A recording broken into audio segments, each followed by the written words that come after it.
सुशील कुमार मोदी। सभापति महोदय, श्री सुशील कुमार मोदी। सभापति महोदय, 1989 में पाक समर्थित आतंकवादियों के कारण कश्मीर से लाखों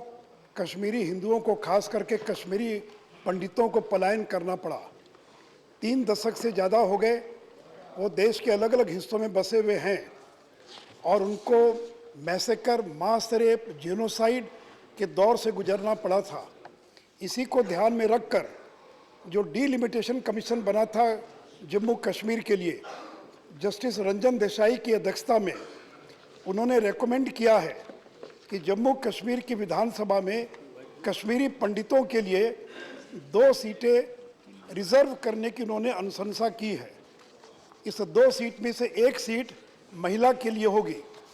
और इन दोनों सीटों को केंद्र की सरकार नॉमिनेट करेगी और इन मेंबर्स को वही अधिकार होंगे जो पुडुचेरी असेंबली के अंदर जो 3 नॉमिनेटेड मेंबर्स को जो अधिकार हैं, वही सारे अधिकार इन नॉमिनेटेड मेंबर्स को होंगे। इसके पहले जम्मू कश्मीर की विधानसभा में 2 महिलाओं के लिए के नॉमिनेशन का प्रावधान था। साथ ही साथ जो डीलिमिटेशन कमीशन उसने ये भी रेकमेंड किया है कि जो पाक ऑक्यूपाइड जो जम्मू कश्मीर का इलाका है, जिसकी 24 सीटें फ्रोजन कर दी गई हैं, वहाँ के भी एक व्यक्ति जो डिस्प्लेस्ड पर्सन्स हैं और जो जम्मू कश्मीर में बसे हुए हैं, उस एक व्यक्ति को नॉमिनेट करने का उन्होंने अनुशंसा किया है। सभापति महोदय, मैं आपके माध्यम से भारत सरकार से आग्रह करूंगा कि जब डीलिमिटेशन कमीशन ने 2 कश्मीरी पंडितों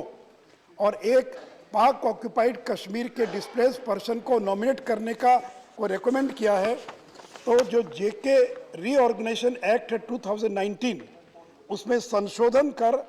और उस आरक्षण को लागू करने का प्रयास करें। साथ ही साथ मैं ये भी बताना चाहूँगा सदन को कि सिक्किम के अंदर जो वहाँ पर मॉनेस्ट्रीज़ हैं, 51 मॉनेस्ट्रीज़, उनके जो मॉन्क्स और नन्स होते हैं, उनके लिए 1 सीट वहाँ पर और आरक्षित की गई है। और इसलिए मैं आपके माध्यम से ये आग्रह करूँगा कि कश्मीरी पंडितों को जितनी बड़ी त्रासदी झेलनी पड़ी है, जितना उनको अत्याचार सहना पड़ा है, वैसी स्थिति में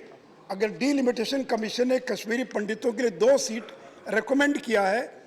और डिस्प्लेस्ड पर्सन पाक ऑक्यूपाइड जम्मू कश्मीर के जो पाक ऑक्यूपाइड एरिया उसके लिए, तो भारत सरकार एक्ट में संशोधन करके उसको लागू करने का प्रयास करे ताकि जब भी जम्मू कश्मीर की असेंबली बने वो लोग उसका लाभ उठा सकें। धन्यवाद।